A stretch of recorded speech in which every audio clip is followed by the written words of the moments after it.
This episode of the podcast is brought to you by LeafWell. Hello, listeners of Cannabinoid Connect. Have you ever thought about getting a medical cannabis card? The process can be intimidating and difficult to navigate, to say the least. That's why I've partnered with LeafWell, the easiest and most affordable way to get a medical card in Texas and in 32 other states in the US. LeafWell seamlessly connects you to a network of doctors that will help you get certified online in minutes. LeafWell is run by data scientists, cannabis specialists, and patient advocates that are passionate about increasing access and education around medical cannabis use. LeafWell's patient support team is also there to support you throughout your entire journey using medical cannabis. As I mentioned, I've partnered with LeafWell to provide all my listeners with a discount to become certified for medical cannabis. Simply go to their website at leafwell.com and use the promo code CCTX to receive $15 off the price of getting a medical card. Again, that's leafwell.com. Use the promo code CCTX to receive $15 off the price of getting a medical cannabis card. LeafWell only charges if you get approved. So what do you have to lose? Visit leafwell.com today. Use the promo code CCTX to get certified for medical cannabis, risk-free.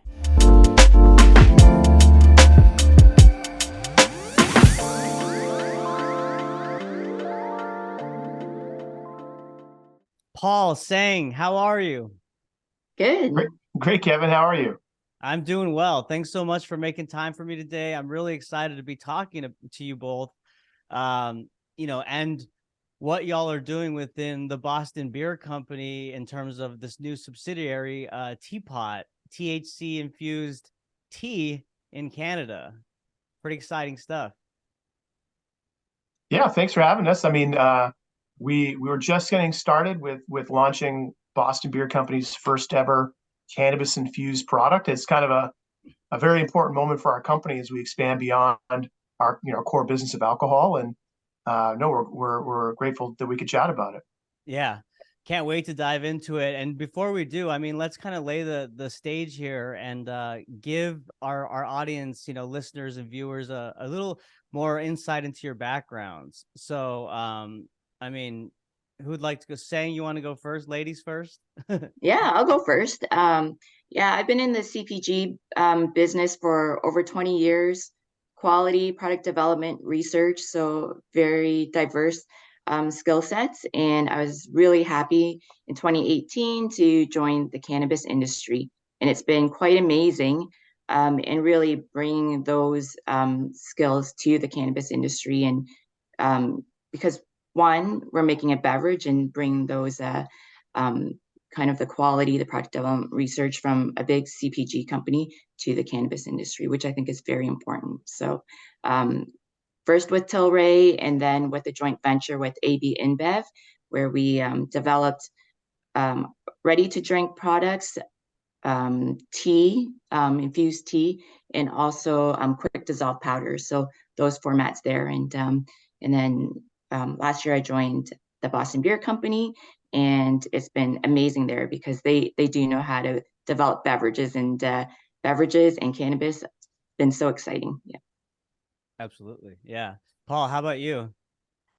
Yeah, not too dissimilar. I think we all have kind of skills before joining the cannabis industry that we're bringing here to Boston Beer. I've been in the beer industry for over 10 years now. I started at Molson Coors in 2011 in a product innovation, product development role up in the Toronto brewery here in Canada. And then in 2017, I joined Canopy Growth Corporation to lead their product innovation team. And I was with Canopy Growth Corporation as cannabis was becoming federally legal in Canada. So got a chance to be a part of that movement and ushering in a kind of a pivotal moment in the cannabis industry. And then, yeah, last year I met the team at Boston Beer, and we set up this R&D department to kind of bring these two worlds together of beer and the passion and craft sensibilities of beer to the cannabis industry, which obviously has its own kind of craft sensibilities and craft reverence. So it's been really cool to see just how aligned kind of the visions are of where we think we can make quality products, both in beer and now in weed. So yeah, started in beer, moved into weed, and now here I am doing beer weed with Boston Beer. Super exciting. I mean, and I mean, hats off to the Boston Beer Company for, taking that leap and just seeing, this unstoppable momentum that's happening within the cannabis space, particularly, when we see how much public support in the US, and then of course Canada being federally legal to do that, and to jump into it. And it's exciting because you guys are at the forefront of it, right? I mean, you're there with the R&D department and really trying to figure out what flavor profiles and things are working in terms of what the consumer is wanting. So Paul, tell me, and saying, what are these similarities or maybe even dissimilarities when it comes to brewing beer and now brewing cannabis infused beverages? I might let Sang kind of answer some of the technical stuff because I think in terms of how we make drinks, there's a lot of similarities, and that's certainly Sang's wheelhouse. In terms of like what drives loyalty and what drives passion and what drives repeat purchase, like a drink is a drink.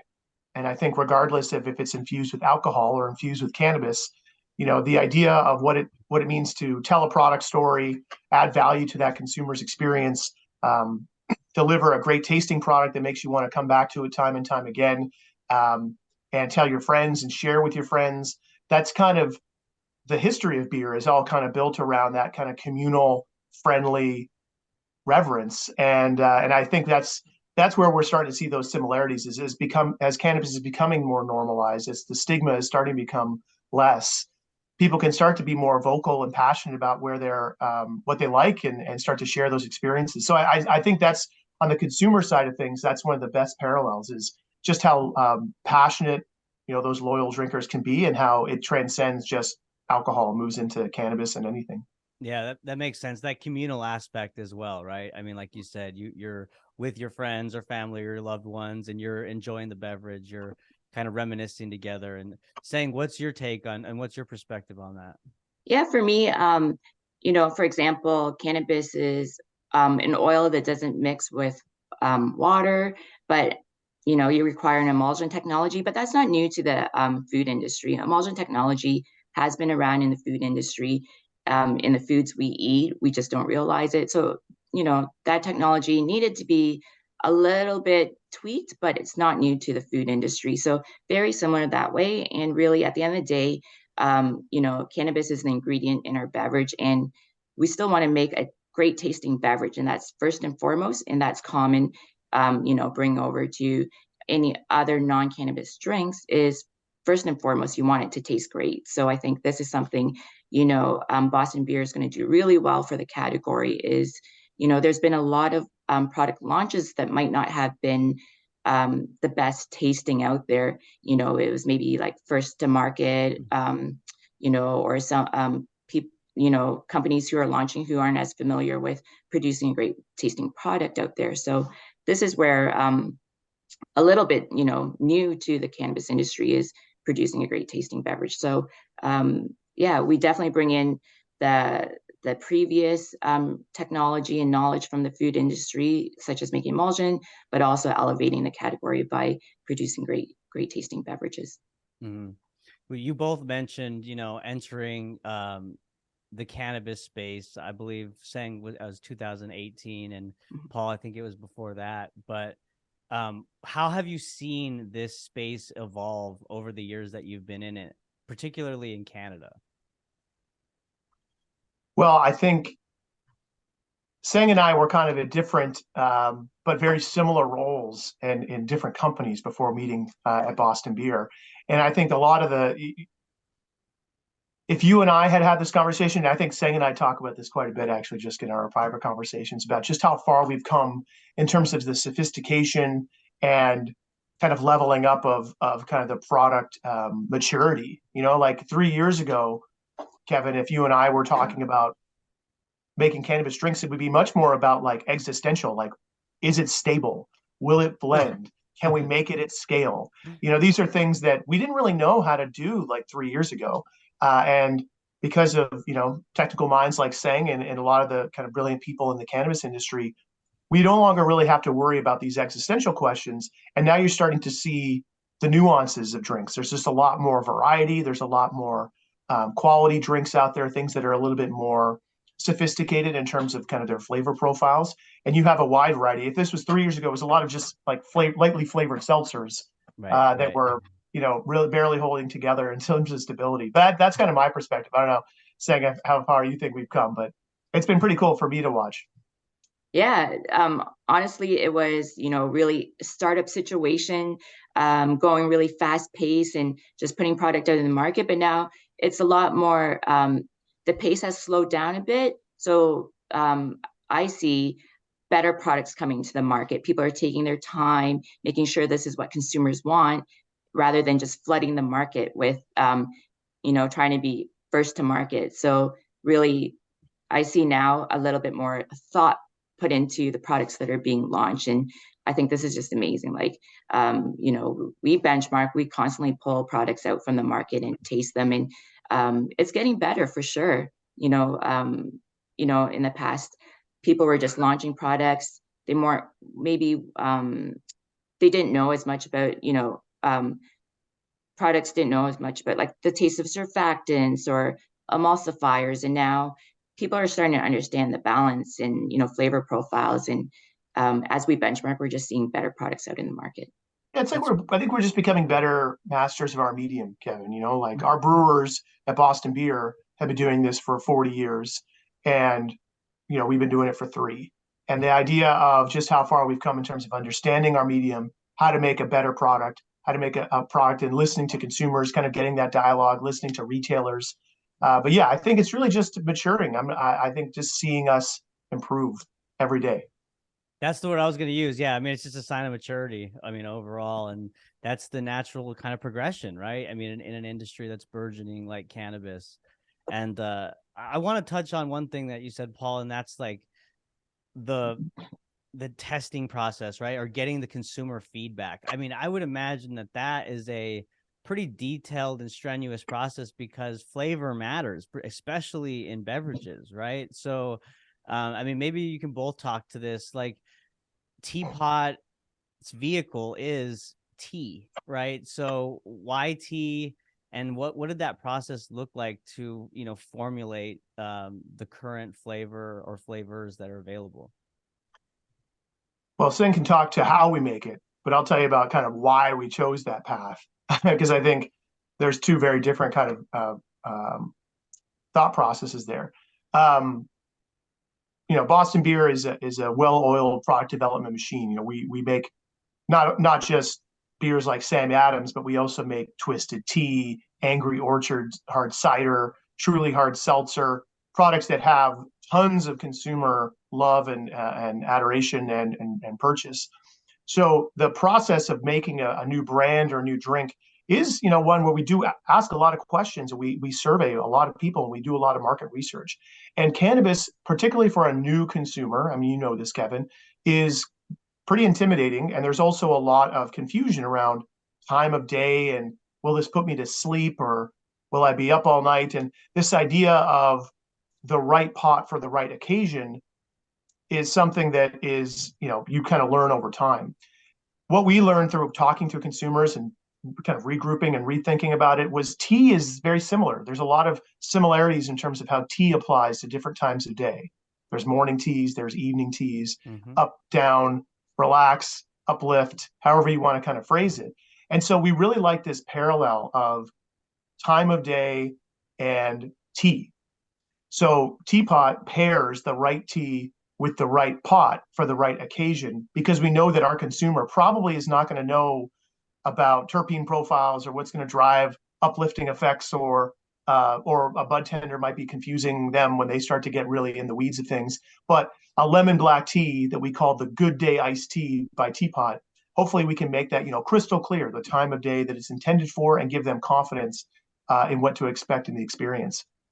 So from the brand development perspective and the idea of tea and pot, it was really trying to find a means of simply communicating time of day. But it's a much, much harder path to actually then make it like taste good and the research tools that are available to actually make the drink. Right. That makes total sense. The time of day aspect, right? Because I mean, you look at some products and how they're branded, especially within maybe like the CBD and the hemp market. And that's like calm or relax or recover, right? I'm thinking about like Charlotte's Web and the products that I see at the gym that I go to. So um, totally makes sense to pair and have, tea be a vehicle in that sense. Seng, what's your thoughts or to walk us through the process of how this is formulated and actually made? Yeah, for sure. I always think of the three S's. We want to make a product that is safe, that's non-negotiable, and we want to make sure that the product is stable. When it says 5 milligrams, you're getting 5 milligrams throughout the shelf life. But the last one, the sensory, we want to make sure it tastes great. So we have experts, and like Paul said, Boston Beer is known for, Twisted Tea, Sam Adams, Angry Orchard, and we have the experts in house. So on my team, I have a certified ganjier. So you can't get much better than that when you're producing a cannabis product. But we also have certified tea sommelier that came up and helped us, gave us feedback on our formulations. So we have a lot of deep knowledge within Boston Beer. But really, it comes down to reiterating the formulations to a point where we're happy, and we tested it with panelists to say that, does this bring joy when you drink the beverage? Compared to other formats, a beverage is something that takes a bit longer to consume.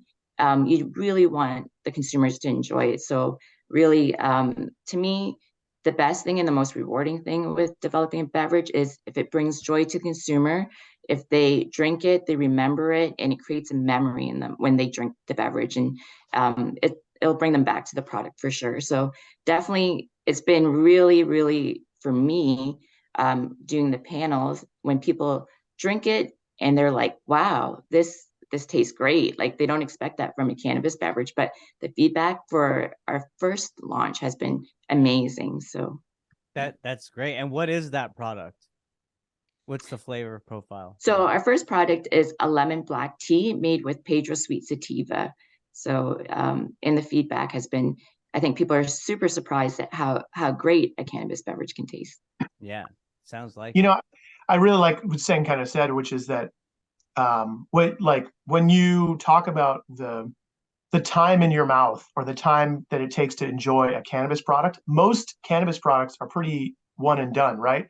Even Mhm. if a gummy tastes bad, it's just like two bites, and then you can wash that down with a Coca-Cola or something. Uh, or if you're smoking and you care about terpene profiles or something, that's still pretty passive.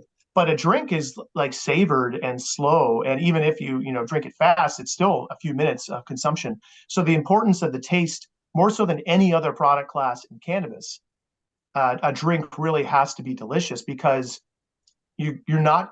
It's going to linger, right? It's going to stick around. So the idea of putting taste as our primary attribute and the thing we focus the most on. Like, I think it's what's making Teapot what I believe is the best tasting cannabis drink currently in the market, because of what we're able to bring to the product development process.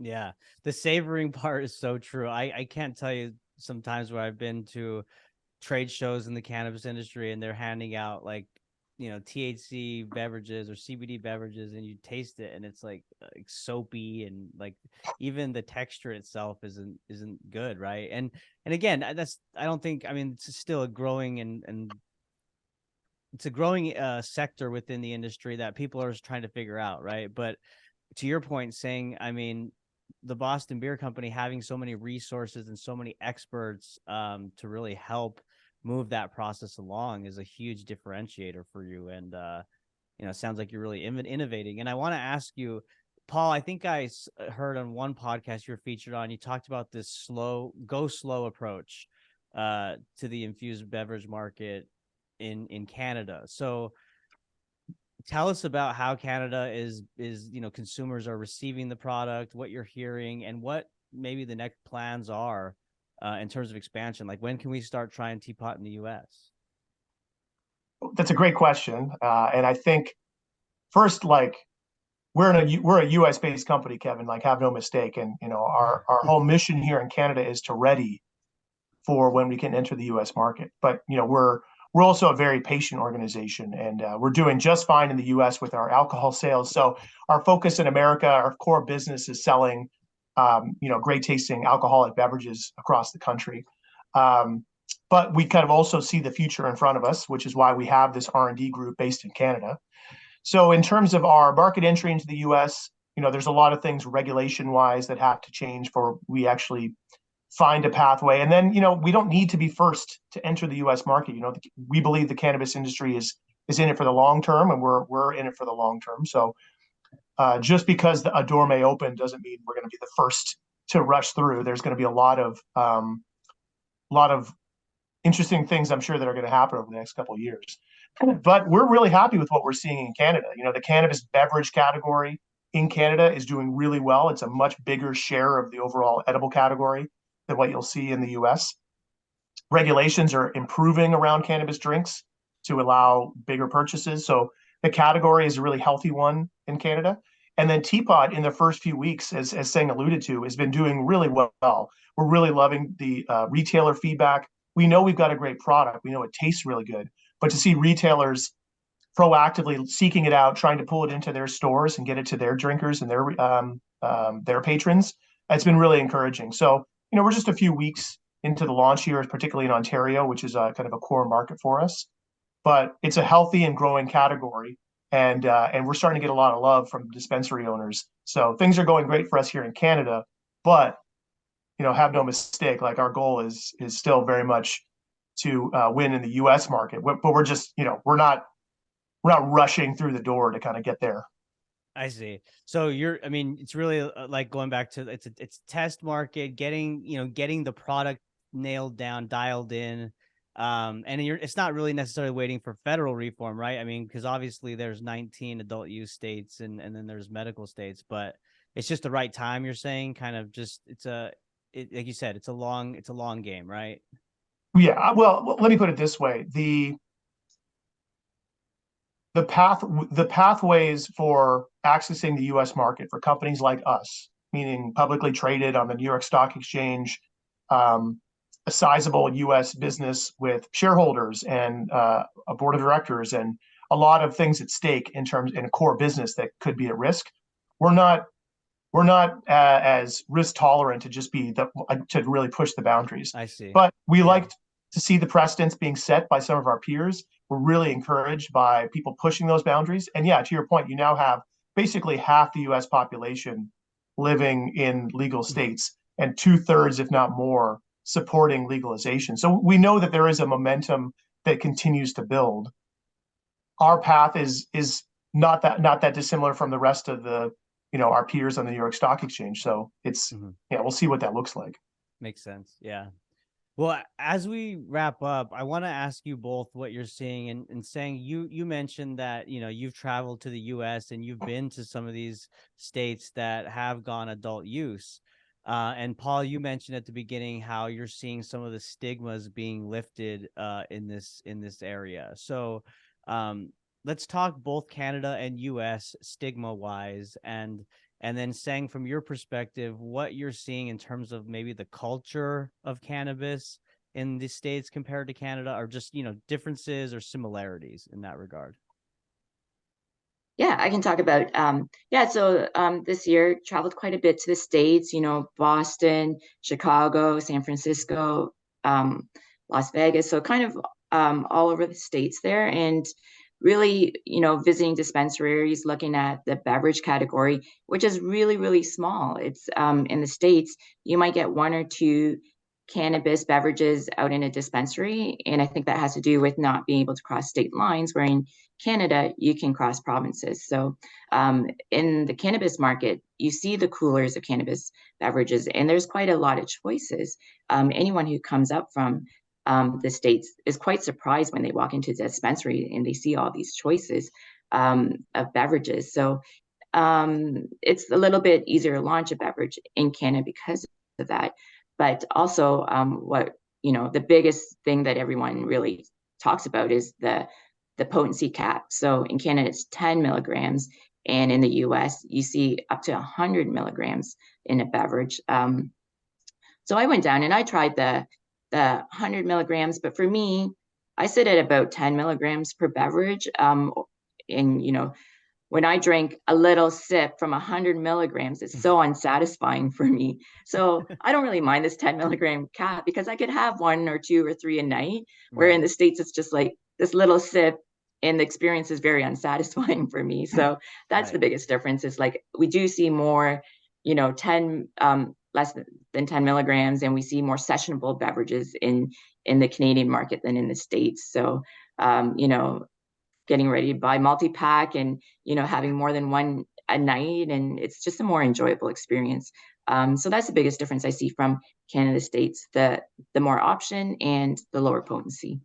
It's interesting because it reinforces the hyper obsession or focus on high potency THC in the States, right? I mean, that's Mhm. kind of what most dispensaries are looking at when consumers walk in. They just want the most THC in a product. And I mean, I think that speaks to a lot of different things. One, it's education around the product. I mean, it doesn't necessarily mean you get more high if there's higher THC. I mean, if there's a mix of the terpene profile and minor cannabinoids for the entourage effect, I mean, there's ways that you can get that feeling, but we're getting there, right? And it's interesting that you noticed that.